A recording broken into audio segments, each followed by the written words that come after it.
Hi friends, welcome back. तो अभी हम देखेंगे सनातन धर्म और हिंदुइज्म की टीचिंग्स ऑफ फिलॉसफी, और इसमें आपको प्रेमानंद जी महाराज की कंपाइलेशन भी देखने को मिलेगी।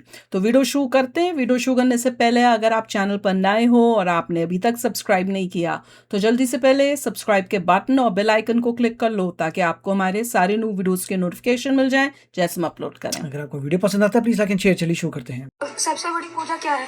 सबसे बड़ी पूजा है किसी को ना शरीर से ना मन से ना वाणी से दुख ना पहुंचाना। ये भगवान की सबसे बड़ी पूजा वेरी है। नाइस। ना हम वाणी से कभी ऐसा किसी को बोले कि दुख पहुंचे, ना शरीर से हम किसी जीव की हिंसा करें और ना मन से किसी को दुख पहुंचाने को सोचे। ये सबसे बड़ी पूजा है। वाह, नहीं दूसरों बहुत ही अच्छा बोला, बताया। पर हित सरिस धर्म नहीं भाई। दूसरों को सुख देना, दूसरों का हित करना, इससे बड़ी कोई पूजा नहीं। मंदिर जाओ ना जाओ, भगवान प्रसन्न रहेंगे। हमारी बात मान लो। खूब मंदिर जाओ, इसके बाद आके बेईमानी बेविचार गंदे आचरण पर नरक जाओगे। मंदिर तुम्हें बचा नहीं लेगा, पक्की बात समझ लो। आचरण लोगों को लगता है ना कि मंदिर जाके माथा टेक के माफी मांग ले तो सारे पाप धुल जाएंगे। वो कह रहे हैं नहीं, मंदिर जाने के बाद अगर आप वापस जाके गलत काम करोगे तो मंदिर को जाना वो सब आपको बचाएगा नहीं। आपको उसका जो काम करा है ना उसका मंदिर फल तो एक मिलेगा। अपॉर्चुनिटी है कि आप थोड़े समय के लिए भगवान के बारे में सोच सकते हैं। जो इंसान मेजॉरिटी टाइम भगवान के बारे में सोच रहा है वो मंदिर में ही है। वो तो है, बिल्कुल ट्रू, बिल्कुल ट्रू। सुधारो, लड़ाई झगड़े की जरूरत नहीं। धर्म निभाना होता है, धर्म मानना नहीं होता। सब मानने में लगे हैं, निभाना कोई नहीं चाहता। निभाना ये है कि तुम किसी को तकलीफ ना दो, तुम किसी को परेशान ना करो, तुम किसी से जलन मत रखो।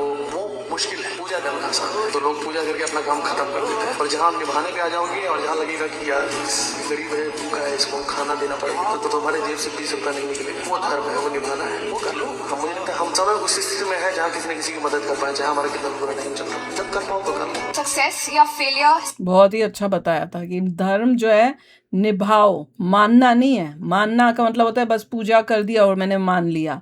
निभाओ मतलब उसमें जो बताते हैं उसको फॉलो करो। जैसे मतलब ईर्ष्या नहीं करनी, लालच नहीं करनी, दूसरों की हेल्प करनी, वो होता है। धर्म को निभाना है, मानना नहीं है। Very nice. सकती है। जैसे आज के समय में भी सक्सेसफुल किसको माना जाता है? आप किसी के बारे में भी बात करोगे, oh he is very successful, right? Because he has money, he has power, he has this big bungalow, गाड़ी, पैसा, धन, ऐशो। वो तो ट्रू है। हमारे केस में सोसाइटी में सक्सेस जो है वो मटेरियलिस्टिक थिंग्स से आप मेजर करते हो। जिसके पास ज़्यादा पैसा है, बढ़िया गाड़ी है, ब्रांडेड कपड़े पहनता है, बड़े घर में रह रहा है, आप उसी को सक्सेस बोलते हो। साधारण आदमी ऐसा ही सोचता है। हाँ, बट वो जो तो है। वर्ल्ड है वो ऐसा नहीं सोचता। बात भी है। वो दूसरों को देख के हंसता है। But that's not what the success का definition is. Success का definition can be subjective, but I'll tell you what the Gita says about success. Success का मतलब होता है कि जिसके जीवन में आनंद हो, खुशी हो, वो भी आंतरिक, भाई बाहर। तो अगर किसी के जीवन में आनंद खुशी नहीं है तो अनसक्सेसफुल हो गया। It's not about that. अपने सेंसेस पे कंट्रोल करना इज सक्सेस। जो इंसान अपने सेंसेस को कंट्रोल करेगा वो जीतेगा, वो सक्सेस है। खुशी पुशी नहीं। भगवान खुशी ने तो बोला अमीर भी हो सकता जहाँ है। पर भी खुशी आएगी पेन भी आएगा। बहुत डुअलिटी है भगवत गीता में। अगर कुछ अच्छा है तो बुरा भी होगा। क्वेश्चन वो नहीं था। क्वेश्चन ये था कि आपने कैसे उसको डील किया। और आप अगर सेंसेस के पीछे नहीं जा रहे और आपने पूरा का पूरा कंट्रोल कर लिया, then you are a great person. ये भगवत गीता में लिखा है। कोई किसी सामान से मिल रही है, किसी इंसान से मिल रही है, दैट इज ऑल टेम्परेरी। जिसके जीवन में अंदर से आनंद का जो भाव है वो हो, दैट इज कॉल्ड सक्सेस। आनंद दूसरे को मिल सकता है जिसे कोई चीज चाहिए नहीं। अगर आपको कुछ नहीं चाहिए you will be happy. That is what Bhagavad Gita tells you, क्योंकि सब टेम्परेरी है। In the Upanishads, it is written that even the gods envy human birth, because only a human can choose. A god is bound by perfection, a demon is bound by desire, but a human stands between the two, free to become either. Now that is the unbearable gift of being human, the fact that we have freedom. Sartre once said that man is condemned to be free. Condemned because freedom sounds beautiful until you realize it means you cannot blame anyone anymore. Not your past, not karma, not fate, and every choice you make is a declaration of who you are. In Sanatan Dharma, they call this Purusharth, human effort, human will. Even if destiny exists, it bends for those who act. In the Mahabharata, when Yudhishthir stood alone after the war, crushed under the weight of loss, he asked, "Was this destiny or my doing?" And Bhishma, lying on his bed of arrows, answered, "Destiny is the name men give to their past deeds," meaning that you write your own fate every moment that you act. And that is why the rishis never feared karma. They saw it as clay, soft, alive, changing with every hand that touches it. Albert Camus once wrote that the meaning of life is whatever you give it, and maybe unknowingly, he was echoing what the Gita had already said, that your action is your prayer and effort is your offering to the divine.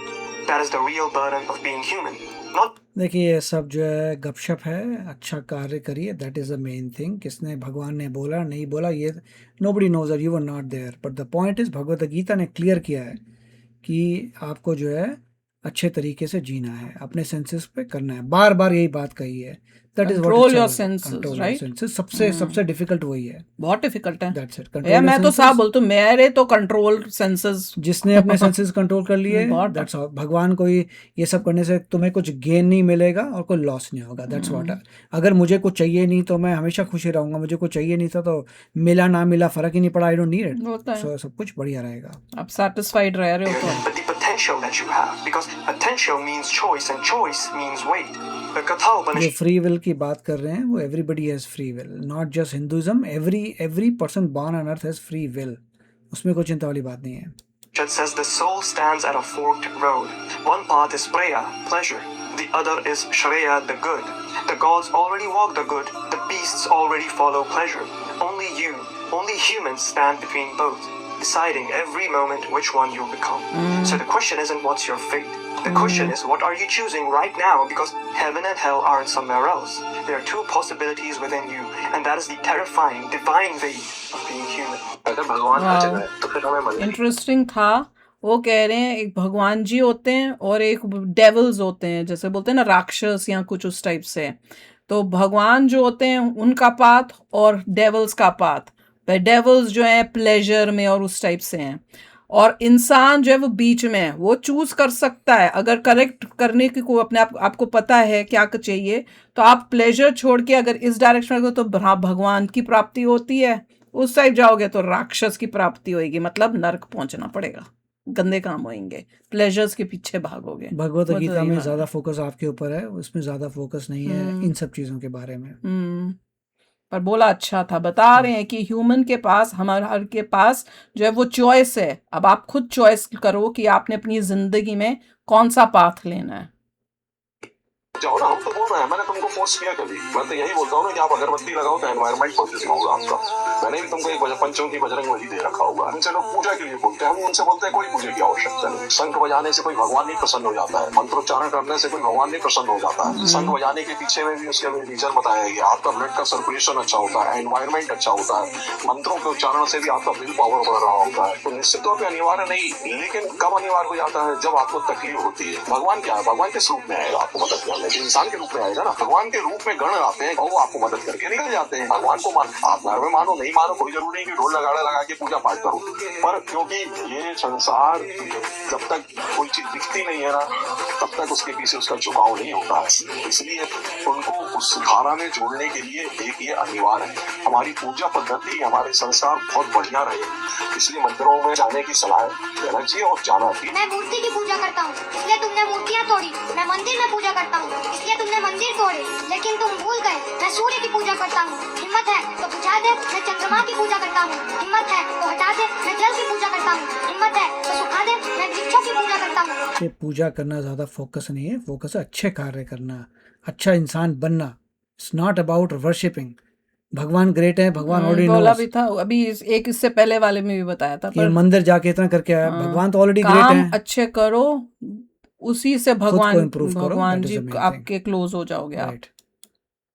मैं उस पर्वतों की पूजा करता हूँ, हिम्मत है तो बुझा दे। मैं इस मिट्टी की पूजा करता हूँ, हिम्मत है तो अपने कब्र से हटा दे। मैं अग्नि की पूजा करता हूँ, हिम्मत है अपने घर का चूल्हा अपने हाथों से बुझा दे। सनातन का मतलब ये समझते हो, जो आदि और अनंत है, जो पुरातन है, वर्तमान और भविष्य में, जो सबका जन्मदाता है। आप सब Very कुछ nice. कर सकते हो, मतलब यही सबको भूल है कि तो किसी किसी के भाग्य में लिखा होता है। कुछ नहीं, तुम जो चाहो अपना भाग्य बदल सकते हो, ये मनुष्य शरीर जो चाहो कर सकते हो। भाई प्यारा वीडियो था, और जो इन्होंने क्लिपिंग्स दी हैं, हर एक का अपने एंगल से जो बता रहे हैं वो वाज रियली ब्यूटीफुल।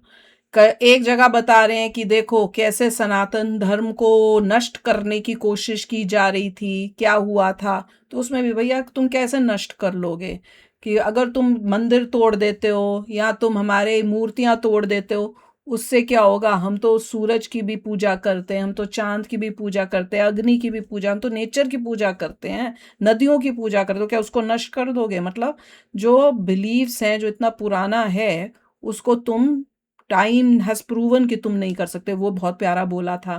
फिर उसके बाद जो बता रहे हैं कि भाई एक्चुअली में ये है कि मंदिर जाना इज़ नॉट दैट इम्पॉर्टेंट। आप जो काम करते हो वो अच्छे कामों से ही आप भगवान के क्लोज जाओगे। तो इवेंचुअली हाँ, पूजा पाठ करो, पूजा पाठ से क्या होता है, मन की शांति मिलती है। आप भगवान से, आपको वो रोज आपके अंदर वो क्या जगाएगा कि अच्छे काम करने हैं। जब आप रोज भगवान का नाम लेते हो तो आपके अंदर अच्छे ख्यालात आते हैं, अच्छे काम करने का होता है। जब आप भगवान का नाम ही नहीं लोगे तो अच्छे काम क्या करोगे। तो अगर बैक ऑफ द माइंड में हमेशा भगवान जी को याद रखा हुआ है आपने, तो आपको पता है कि यार गलत काम नहीं करना, तो वो आपको स्टॉप करता है।